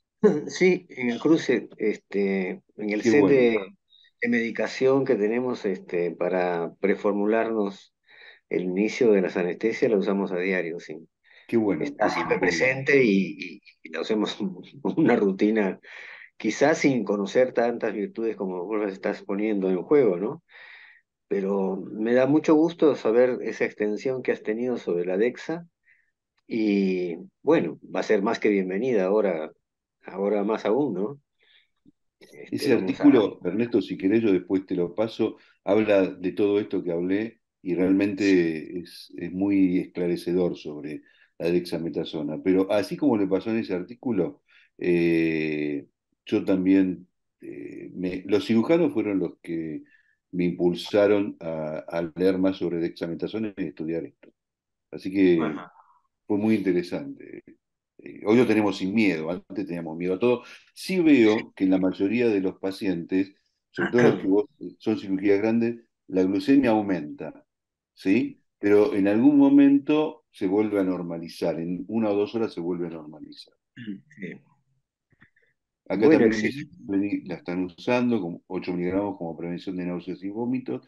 En cuanto al Sí. uso de ácido tranexámico, ¿no hay restricciones en cuanto a pacientes de alto riesgo de trombosis? No. Pregunta la doctora González.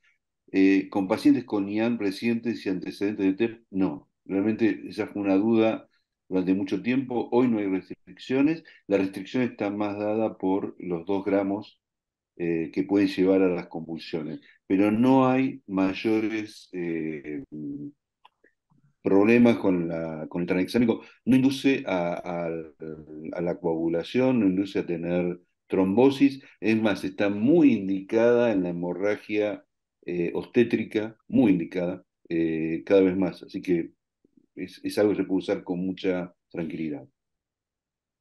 Algo más sobre el margen terapéutico, Carlos, si podés, tenés algún dato más sobre qué Sobre qué márgenes, no si sé son 2 gramos, si son 2 gramos o son más, porque nosotros hemos usado con relativa frecuencia hasta 2 gramos, ¿no? O sea, y no hemos Sí, visto convulsiones. Si tenés algún data más al respecto, me gustaría escucharla. sí, la dosis que está prevista para no producir convulsiones es no superar los 20 miligramos kilo. Lo que pasa Ujú. es que cuando vos tenés un paciente de 90, 100 kilos, ya empieza a jugar el peso corregido. Y ahí, digamos, vos no podés calcular un paciente de 110 kilos, 20 miligramos kilo. Hay que calcular el peso corregido y darle esa dosis. La proporción de gente que tiene convulsiones tampoco es muy alta. No me acuerdo si es un 25%, un 20%, sinceramente no me acuerdo. No es que todos los que vos superes 2 gramos Ok, van a ok, ser convulsiones, pero es una posibilidad, ¿no? ok, ok, ok. Y la verdad que es una droga muy, muy, muy No, eficaz y muy noble. No sé sí, si Doctor, eso. doctor, te le puedo hacer contesto una... eso. Sí, Hola, buenas noches. Con respecto al ácido hola. tranexámico, ¿sí, me escucha? Sí, Hola, sí. ok. Con respecto al ácido tranexámico, ¿usted tiene experiencia? O yo no sé si leí o escuché que no puedo encontrar artículos que también estaba previniendo algún tipo de infección. ¿Tiene idea si hay algo para No, la leer? verdad que no. No, no, no. Ok. La verdad que no. No, Y no quiere decir que no exista, ¿eh? No, no quiere decir que sí, no exista esa actividad. Yo no la conozco personalmente. ok. Y le hago otra consulta. Bueno, la dexametasona, desde que trabajamos con el dolor agudo y eso se usa, la uso de forma continua. ¿Usted tiene mucha experiencia en pacientes con cirugía de columna? No puedo encontrar, no puedo encontrar algo para sacarles el dolor cuando son instrumentadas. O sea, Yo muy, o sea, tengo, cirugía grande. mira, tengo muy baja experiencia en cirugía de columna. Hace muchos años que no hago cirugía de columna. Eh, no, si quieren yo les dejo mi mail y yo averiguo qué hacen en el hospital y se los contesto. Les pongo mi mail acá en el chat.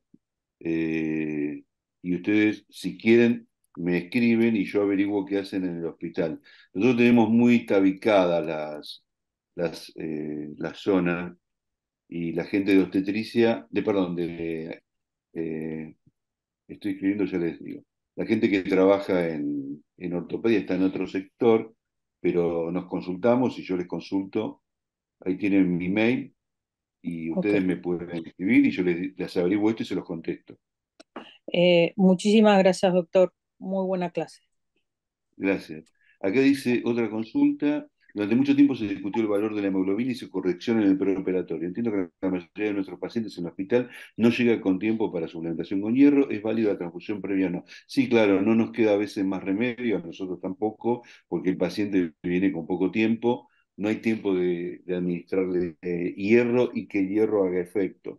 Sería lo ideal. Eso es algo para hablar con los cirujanos. Hay dos o tres cosas que hay que hablar con los cirujanos para ir introduciendo. Una es esto de la anemia. Cuando ellos reciben un paciente, si ellos le mandan a hacer los estudios o si ustedes le mandan a hacer los estudios, habría que definir si tiene una anemia y poder pasarle hierro y mejorar la cantidad. Si el hematocrito es 30, como dice la doctora González, sobre todo para infecciones, para pacientes sépticos, para insuficiencia cardíaca, para pacientes con problemas vasculares y para aquellos mayores de 65 años. Esta es una guía que más o menos yo me he tomado desde hace muchos años respecto a esto, a lo que dice la bibliografía. Después están aquellos que te van a decir que no hagas una transfusión a menos que el paciente esté por debajo de 7 gramos por decilitro de hemoglobina, pero me parece que un paciente de 70 años no puede estar esperando eso, lo mismo un paciente escéptico, lo mismo un paciente con problemas vasculares o con isquemia miocárdica, a esos pacientes hay que darle oxígeno y eso es lo que nosotros manejamos. No sé si contesté a la doctora González. Sí. Carlos, Sí, coincidimos los dos con 30. Qué bueno. Bien. hola Sí. Carlos. Hola, ¿cómo estás? Adriana, ¿cómo estás? Bien, Eh, Adriana, ¿cómo estás? justamente te quería comentar un caso del otro día que tuvimos, lamentablemente un caso bastante feo para todos nosotros en el servicio, porque tuvimos un paciente con una prolongación de una instrumentación, cuyos antecedentes, un paciente de 40 y pico de años, cuyos antecedentes habían sido la ablación en 2 oportunidades de un aleteo auricular, y que no tenía ninguna indicación de quedar anticoagulado. Sin embargo, había estado antiagregado, digamos, por voluntad propia con aspirina hasta un mes anterior a la cirugía. Un paciente con una superficie corporal grande de 2,5 metros y 135 kilos, que se le realiza una prolongación de la artrodesis por un síndrome suprayacente. El tema es que el paciente, al despertarse, no tuvo mayores problemas durante la cirugía, una cirugía estándar, donde a último momento se decide, porque se había abierto, como parte de esa decisión, se había abierto el segundo descartable del Cell Saver, se decide pasarle, que fueron aproximadamente 800 mililitros de la recuperación sanguínea. Y cuando el paciente se despierta, el anestesiólogo ve y advierte que no tenía una cronología correcta del despertar, que si bien le podía responder alguna orden, enseguida deterioraba la conciencia, y bueno, reconoce esta dificultad en el despertar, y digamos, da digamos, el llamado de stroke a neurología vascular. Lo que hizo este paciente, en definitiva, para no hacer las cosas más largas, el paciente hace un stroke. El stroke digamos, el stroke se define un stroke por vaso. El paciente había tapado 3 vasos, carótida derecha, izquierda y silviana de un lado. Se hizo el diagnóstico rápidamente, se hicieron trombectomías en los vasos grandes, se vieron iguales trombosis distales. El paciente hizo una trombosis masiva en cerebro, y a las pocas horas después hizo una migrasis bilateral y tapó las vertebrales y tapó los circuitos completos, y el paciente hizo muerte cerebral. Por supuesto, todo esto se estudió para atrás, qué era lo que pasaba, y uno de los temas, por supuesto, que se preguntó inicialmente fue, ¿le dieron tranexámico? Y el tranexámico es parte nuestro habitualmente Arsenal, nuestro claro. protocolo, ¿no es cierto? En nuestro protocolo, en esas cirugías está el gramo de tranexámico y después las infusiones, una infusión continua, que habitualmente la la continuamos en terapia intensiva por lo menos hasta 12 horas durante el primer día. Y dependiendo de cómo está el drenaje, se continúa o no hacia el segundo día. Pero bueno, eso fue lo primero que se preguntó. El paciente, nosotros revisamos todo. Por supuesto, este paciente no tenía ni indicación de anticoagulación, ni de antiagregación, ni tenía una contraindicación para el tranexámico, pero acá viene el pero, digamos, nosotros que estamos habitualmente a tener que discutir sobre con neurointensivistas y con neurología vascular. Es algo que se puso en pregunta, digamos, si era correcto haber hecho a este paciente o no tranexámico. Toda la bibliografía avala el uso de tranexámico en este paciente, que no tiene contradicción, pero lo que yo traigo acá a nosotros es, desde el punto de vista legal, nuestros pares, los pares idóneos, no cualquiera, sino pares que están muy especializados en ese tema, discutían si o no podía ser el tranexámico una causa de esta trombosis masiva o un iniciador de esta trombosis masiva. Y si ese fármaco está en un paciente como estos adentro de una historia clínica nuestra, que a lo mejor no es específicamente, me estoy hablando del paciente que a lo mejor recibió un stent y que a 6 meses estuvo doble antiagregado, y después nos toca por una cirugía de columna un año después, ese paciente entra en un área gris que nadie va a decir que está absolutamente contraindicado, pero en una nube grande de pacientes puede estar discutido. Y eso es lo que quería escuchar tu opinión acerca de vos. ¿Qué harías en este caso donde, digamos, la última bibliografía nos va a ayudar, pero también va a haber mucha que va a poner en duda sobre estos pacientes que en algún momento necesitaron o tuvieron en algún momento tuvieron un ACV previo o tuvieron una trombosis venosa previa, alejada en el tiempo, con ya anticoagulación terminada, que no hay contraindicación absoluta, pero ¿vos qué harías? O ustedes, los que están escuchando. Es buena pregunta para todos. Yo te digo, ¿qué haría yo? Quizás, primero el ácido tranexámico no lo dejaría de dar. Estoy convencido que no puede dar esa trombosis, si no tendríamos todos los días trombosis de ese Bueno, son tipo. Vos viste accidentes, que no ¿no? existe, ¿eh? Son esas cosas como la muerte súbita del bien total, o sea, pasan una Pero vez que no El es tema es algo, si no estás agarrado, aferrado a eso cuando el paciente tuvo un antecedente. Dejemos que probablemente haya sido, estamos esperando los resultados de sangre, probablemente haya claro, sido síndromes claro, de, que tenga factor trombosis 5. malignos porque sean, Claro, que no me sale la palabra, Dios mío, estoy vieja, este, em, un antifosfolipídico, digamos, ¿no es claro, cierto? por supuesto. Eso es lo que estamos esperando para valorar con demás cosas genéticas, pero el tema es si nosotros en estos pacientes en los que han tenido alrededor episodios trombóticos o stents o lo que fuera, CVs y demás, en una ventana de tiempo, ¿no? Digamos, si tenemos que tener un poco más cuidado por ahí en el uso de eso o no, porque Yo creo que también no, Adriana. La verdad que creo que no. Yo, antes de preguntarme si fue el ácido tranexámico, hablaría con mis colegas para decir que es muy común la trombosis en cirugía traumatológica.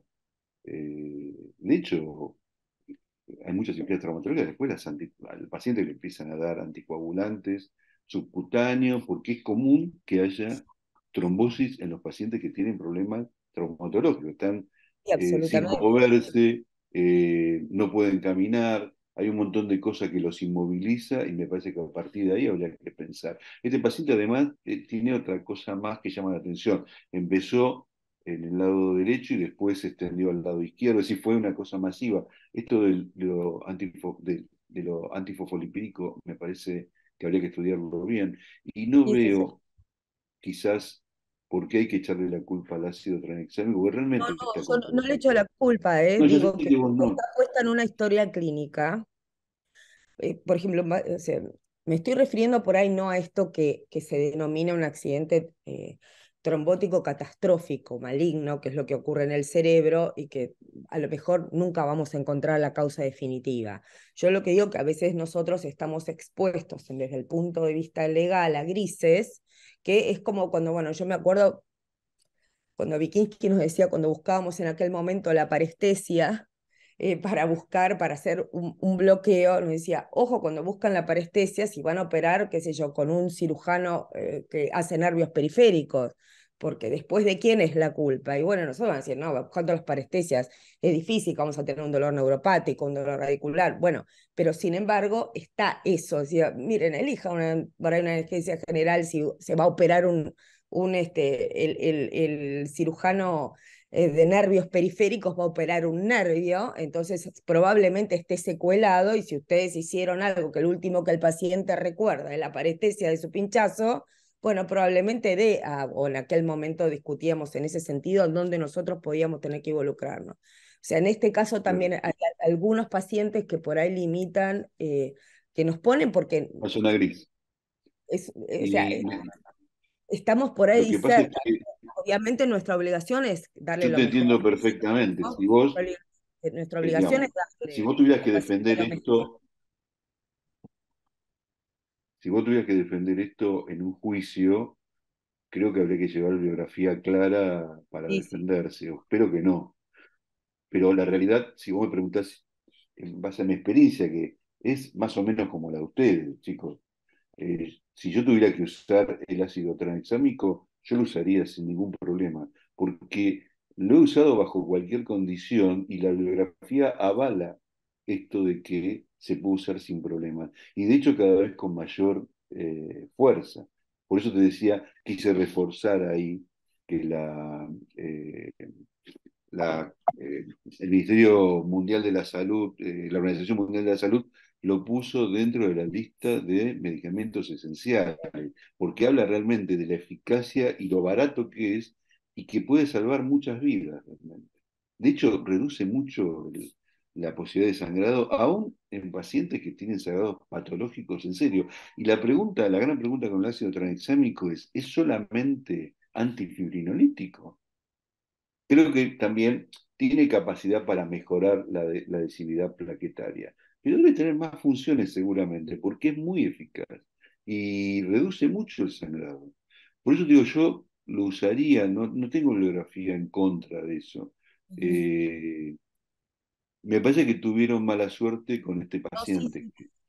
Te quería contar que eso después se hizo una Ateneo de Morbo y Mortalidad con todas las especialidades y no es que, o sea, siempre todo el mundo diciendo, claro, nosotros es parte de nuestro protocolo y todos estamos de acuerdo con que está bien hecho y no hay que dejar de hacerlo, obviamente. No teníamos ninguna contraindicación para usarlo, pero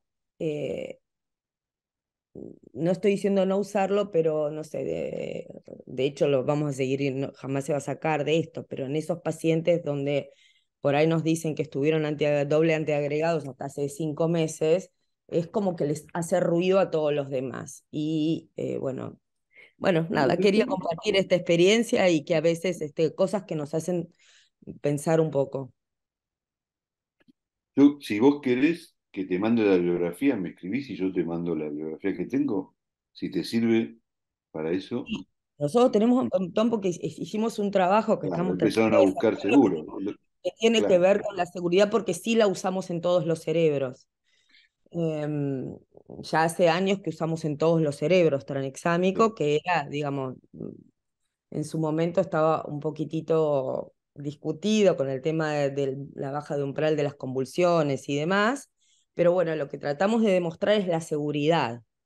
No pudimos demostrar demasiado si tiene más o menor sangrado, porque tenemos cirugías que a lo mejor no pudimos demostrar, no nos dio una P significativa en la cuestión de si es menos o más sangrado, pero sí en la seguridad. Es decir, nosotros no tuvimos problema con el tranexámico utilizándolos, que fuimos directamente a buscar el mismo tipo de patología, meningiomas de base de cráneo, que son los más sangrantes, los más profundos y de gran tamaño, y con esos pacientes, bueno, No eh, tuviste problema. no tuvimos problemas, entonces, bueno, eso sí, con respecto, no pudimos demostrar el menor sangrado, pero sí la seguridad. Acá el doctor Lanza puso una pregunta acá en el chat que me parece interesante, que también es sobre el ácido tranexámico y que pasa mucho, porque los cirujanos se enamoraron del ácido tranexámico. Entonces, llegan y te dicen, ¿le pasaste tranexámico? Y él pone como ejemplo que además del tranexámico, que creo que, Gabriel, vos decís que te haces vos sistemáticamente, los cirujanos le echan en el campo tranexámico. La verdad que no tengo ninguna idea de qué acción tiene eso. No leí nada, no tengo experiencia. Me imagino que no debe ser muy útil más que en forma local, si es que tiene alguna acción, y no creo que le agregue nada a lo que vos podés hacer en forma endovenosa, ¿no? ¿Vos ahí me No sé qué escuchás, opinás vos. Carlos? ¿Me escuchás, Carlos? Sí, Gabriel. Sí, bueno, es simplemente eso, porque me parece siempre un motivo de controversia. Yo, como anestesiólogo actuante, utilizo ácido tranexámico, eh, salvo alguna vez, como trabajamos en equipo con el servicio de hematología, bueno, ahí nos manejamos con pacientes especiales, pero en la continuidad, en la habitualidad, sí lo uso. Pero después me encuentro, a veces lo uso con 1 gramo de carga y después por ahí en algún goteo, según el paciente, pero después me encuentro como cuando el cirujano va a cerrar la cirugía, piden 2 o 3 ampollas de tranexámico y se lo echan como agua bendita Claro. en el sitio quirúrgico, en los cuales siempre se abre algún tipo de charla, de mira, no tengo, es como en algún momento, no sé, le echaban la vancomicina, en la de quiero, como esas Claro. cosas. Y ahí está la duda, ¿no? Que siempre, y si siempre estamos trabajando en el límite de los 2 gramos, ¿no? De ahí para Yo arriba. creo que Y tendrías que sí, hablarlo con ellos eso, porque sí, ellos lo tiran indiscriminadamente, cualquiera sea el peso del paciente. sí, sí, Y sí. Hasta ahora yo no sé no cuántos tuvimos ningún son. evento, pero es bueno haber escuchado tu charla a ver, reafirmar lo que puedo llegar a hablar con ellos, ¿verdad? Así que te Totalmente. agradezco mucho. No, gracias a vos, Gabriel.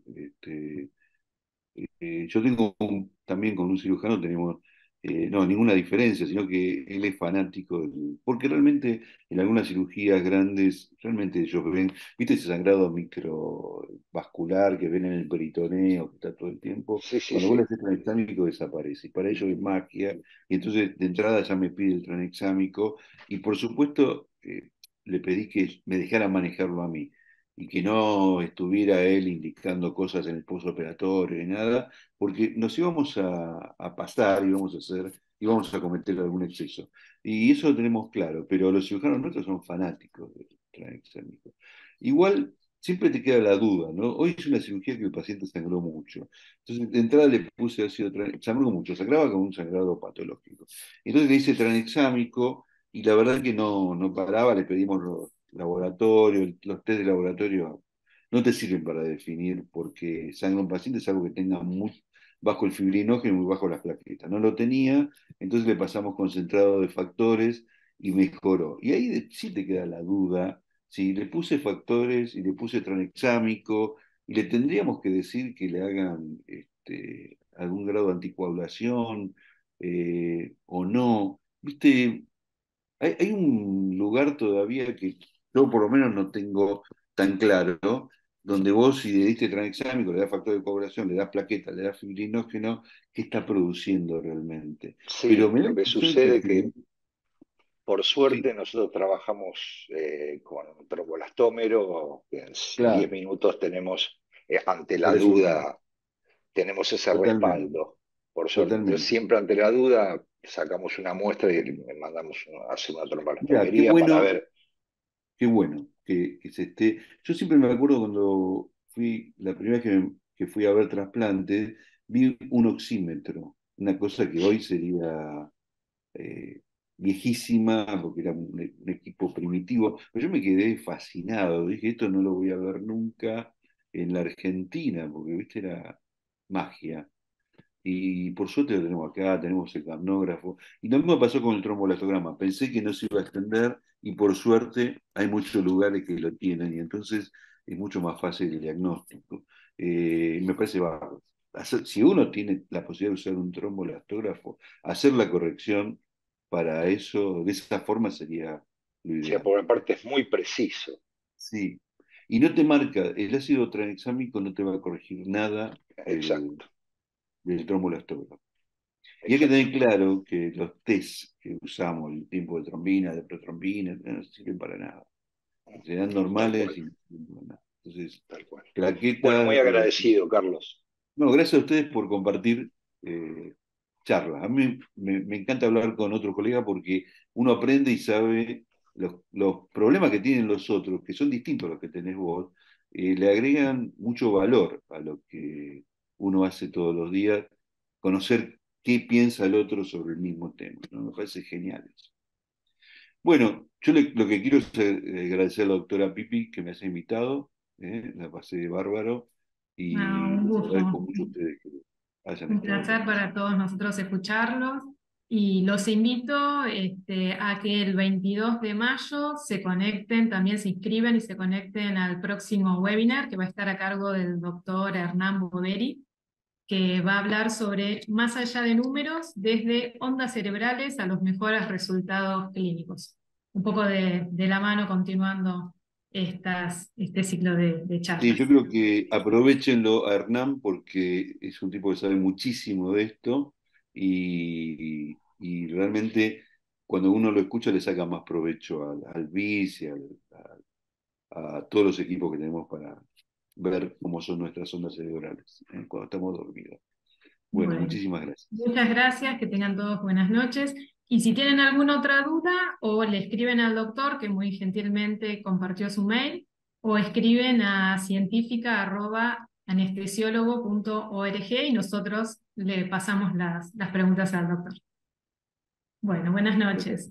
Buenas noches, hasta luego.